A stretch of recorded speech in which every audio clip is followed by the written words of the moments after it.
Bueno, vamos a hablar ahora entonces de optimización de la calidad de imágenes de medicina nuclear, la visión de un médico nuclear. Sabemos todos que los principios de la radioprotección son tres y que uno de los que nos junta en este momento es la optimización. La optimización, junto con la justificación de la práctica, son dos principios que aplican al paciente, mientras que la limitación de la dosis no aplica al paciente, sino que a los profesionales de la salud que están utilizando este método y al público. ¿Por qué tenemos que hacer protección radiológica?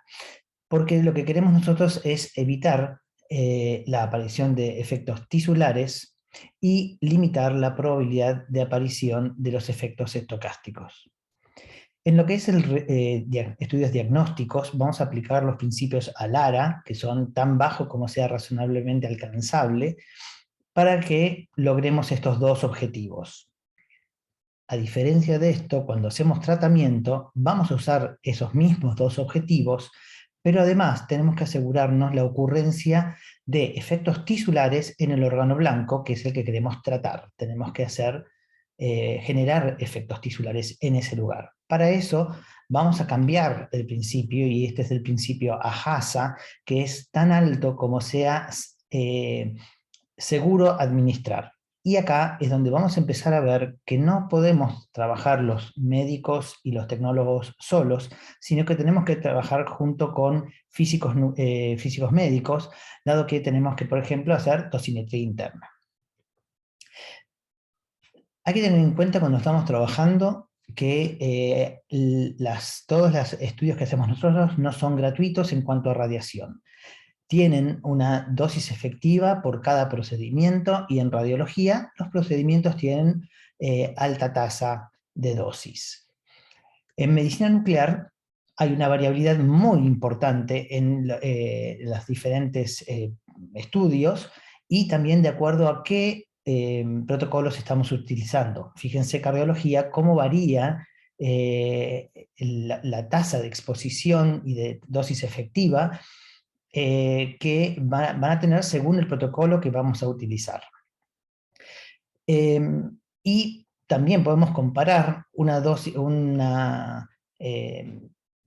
rastreo corporal total con tomografía y un centellograma óseo, cómo podemos bajar bastante las dosis. Estas son las dosis, estos 6,3 milisieverts son las dosis, la dosis efectiva que recibiría a partir de la tabla de PET dose, y esto asume que el paciente no va a hacer la cantidad de orina que uno le va a solicitar, o sea que no va a tener la sobrehidratación que nosotros queremos. En general podemos bajar aún más haciendo sobrehidratación, con lo cual estaríamos optimizando ese paciente, la radiación de ese paciente. Fíjense el urograma escritor por radiología, cuánto es en radiación con respecto a un radiorenograma con DTPA o con MAC3, y que MAC3 y DTPA también tienen diferente dosimetría, porque depende de la biodistribución que tienen los fármacos. Ahora, todo esto no hay que tener en cuenta que va a estar aumentando año a año, fue aumentando, ahora se está tratando de llegar a una meseta, porque hubo muchas solicitudes no justificadas. Y esto es algo que tenemos que impactar nosotros en educación hacia los médicos referentes. Habitualmente lo que queremos hacer nosotros es, cuando nos piden un estudio y asignamos un turno, lo ideal sería que el médico justifique esa práctica antes de que llegue el paciente al servicio. Si ese médico no piensa que esta práctica esté justificada, tendría que comunicarse con el médico referente, y ahí eventualmente el médico referente solicitar otro estudio, y así ya seguir un loop ahí. Si el médico referente dice, no, yo quiero ese, y yo no me convenzo, digo, no, no está justificado, entonces daría por terminado y no sería el estudio. También puede pasar que el médico referente dé sus justificativos, y me diga, bueno, no, sí, es verdad, está justificado, y entonces pasamos al próximo paso, que es la optimización. Una vez que empezamos la optimización, hacemos el estudio y el reporte de los resultados. Entonces, el primer paso siempre es la justificación de la práctica y es la revisión del pedido médico y la historia clínica del paciente. Y si esto no está, no hay optimización válida que podamos llegar a hacer. El segundo paso sí ya es empezar la optimización, y el primer paso es conocer al paciente, explicar el procedimiento y adaptar ese protocolo a cada paciente. Pero no solamente vamos a estar ajustando, porque uno siempre habla de tan bajo como sea posible. Entonces sería la dosis, sería la actividad inyectada, pero no solamente es la actividad inyectada lo que vamos a tener que ver. Para optimizar necesitamos tener un instrumento controlado, con aseguramiento de calidad y controles de calidad. Tenemos que tener un radiofármaco bien elegido, marcado y administrado criteriosamente. Y tenemos que tener protocolos de adquisición y procesamientos estándar del servicio que nos guíen a cómo hacerlo. Como vemos, hay diferentes responsabilidades en diferentes puntos, pero de diferentes personas. Entonces, los médicos nucleares y los técnicos son los que más responsabilidad tienen. El médico está en todas las instancias, los técnicos en casi todas, los radiofarmacéuticos en la parte de radiofármacos, y los físicos médicos en la instrumentación sobre todo, pero también en la administración por esto de la dosimetría y la elección de protocolos de procesamiento o de adquisición. Y tampoco termina acá la cosa, porque también es importante el tema de la comunicación de los métodos a los pacientes y a los acompañantes, y ellos son también también tienen parte de esta responsabilidad para la optimización de la dosis en ellos mismos. Con lo cual lo que vemos es que es un enfoque interdisciplinario lo que necesitamos hacer. Y todo esto se va a lograr mucho más fácil si tenemos un manual de gestión en el servicio con procedimientos estándar, y que todo el servicio tenga una cultura de seguridad adecuada en una protección radiológica. Entonces, ¿cómo nos adaptamos al paciente? Tenemos que adaptarnos de acuerdo a la radiosensibilidad de los tejidos. Los niñitos van a tener más radiosensibilidad que los adultos, y hay que tener en cuenta, por ejemplo, en el centellograma óseo, la gran diferencia en metabolismo que tiene el fosfato. Entonces, los metabolismos van a afectar la biodistribución de este radiofármaco. Entonces vamos a ver cómo hay mucho mayor biodisponibilidad del fosfato hacia hueso en un niño que en un adulto, porque va a estar requiriendo más fosfato el niño. Entonces tenemos que reducir proporcionalmente la dosis administrada, la actividad administrada, para mantener la dosis, ¿sí? Entonces el problema es siempre nosotros confundimos o alternamos la palabra dosis con actividad, por un tema médico y de radiología se nos confunde un poco. Otro tema muy importante es el tema de la insuficiencia renal, o insuficiencia hepática, para el caso de fármacos que se eliminen por esa vía. Si hay una insuficiencia renal y se elimina por vía renal, también va a aumentar la biodisponibilidad hacia órganos órganos blanco y órganos no blanco. Entonces también tendríamos que ver cómo manejamos la actividad inyectada en esos casos. Entonces, cuando hablamos de ALARA, siempre estamos hablando de lo razonablemente alcanzable. Ahora, para eso necesitamos las tablas de actividad de referencia que van a evitar este problema del razonable. ¿Cuánto es razonable y cómo nos puede ayudar? Y nos ayuda dado que las tablas de actividad de referencia, el objetivo que tienen es tener un nivel de referencia en actividad inyectada en diagnóstico, es ayudar a evitar la dosis de radiación al paciente que no contribuye al propósito clínico de una tarea diagnóstica. Entonces, para eso van a servir estas tablas. Pueden haber tablas físicas impresas y puede haber tablas en la web. Y lo que tenemos que hacer acá es adaptar estos valores que nos dan en forma crítica y reflexiva, según qué sensibilidad tiene el equipamiento, cantidad de cabezales. Todo esto va a cambiar lo que nosotros tenemos, cómo vamos a administrar esta tabla de referencia, porque es eso, es una referencia. También va a depender muchísimo del paciente y de los acompañantes. El cálculo de las actividades de referencia, les dejo acá tanto aplicaciones para celular como páginas web donde pueden consultar en la práctica diaria, ¿sí? La aplicación en Android no está más en Apple ahora, está bueno porque ya uno lo tiene en el mismo celular offline.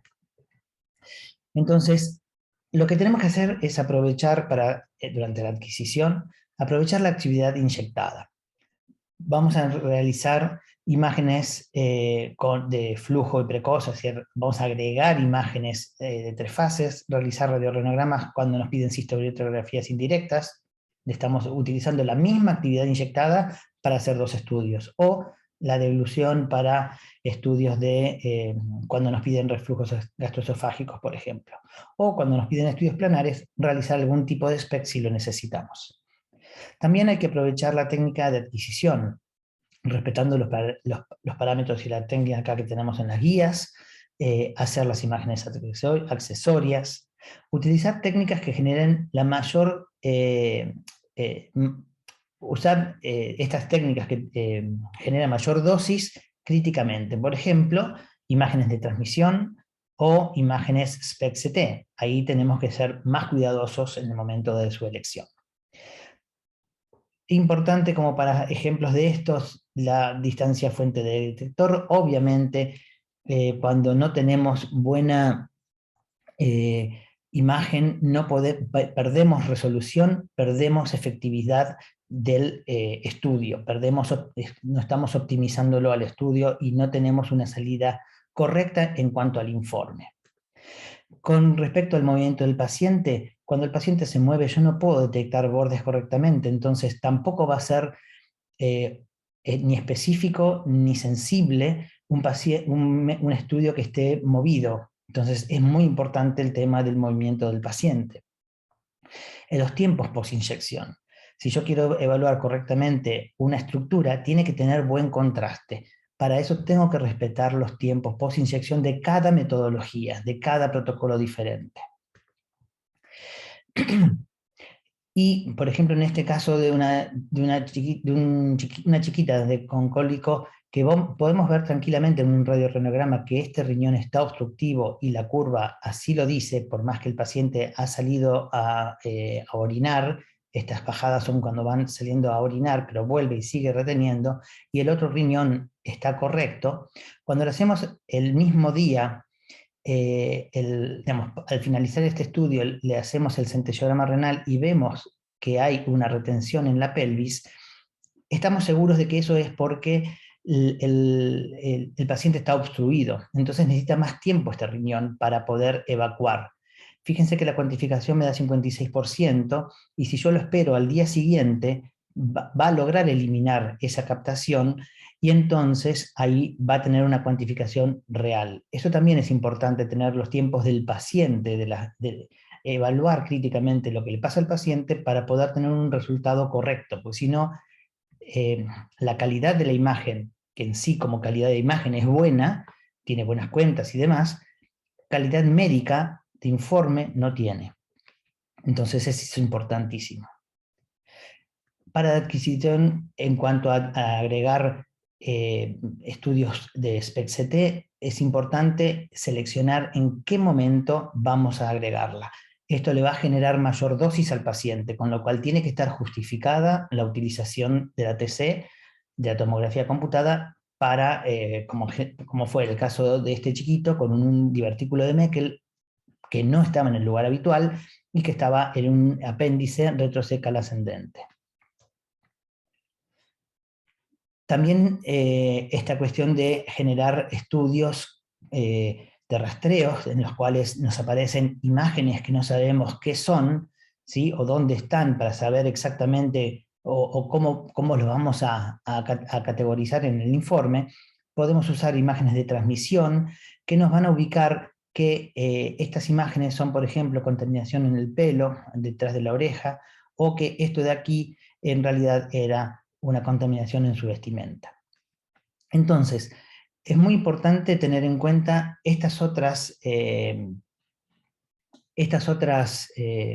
herramientas, perdón, como ImageGently, que apareció en la parte de pediatría, como verán, que tienen acá los accesos para poder ir a las páginas, tienen muchísima documentación de radioprotección y de optimización.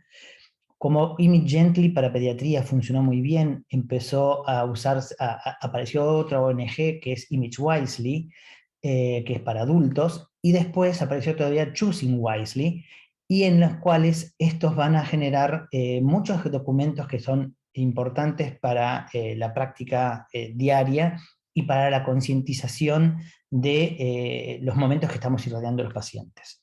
Esto va a generar un compromiso, de hecho uno puede firmar un compromiso que nos crea responsabilidad.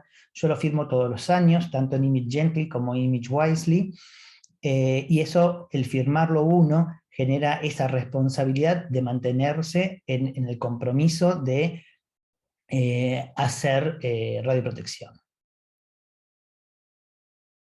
Entonces, un estudio óptimo es aquel que, estando justificado, genera la menor dosis efectiva en el paciente y su entorno. Entonces, la actividad administrada es la adecuada para el paciente. Tanto a LARA como a JASA son aplicados acá. El radiofármaco se distribuye como debe, porque lo marcamos bien y lo controlamos. El paciente es informado de los métodos y procedimientos de radioprotección, o sea que podemos hacer que elimine más rápido. Pero también es importante, para hacer óptimo este estudio, que genere un reporte confiable. Y para eso tiene que ser adquirido y procesado según estos procedimientos estándares, adaptados críticamente, leídos según procedimientos validados. Usar la workstation, no usar un papel, no usar una JPG o un PNG para informar, porque eso no está validado. Poseer la mejor sensibilidad y especificidad que se pueda obtener aplicando estos protocolos. Y poseer la menor cantidad de artificios alcanzables. Eso es con los controles de calidad. Esto realmente es importante y es un enfoque totalmente interdisciplinario que tenemos que tener todos el mismo compromiso y la responsabilidad de trabajar juntos para generar un estudio óptimo. Muchas gracias.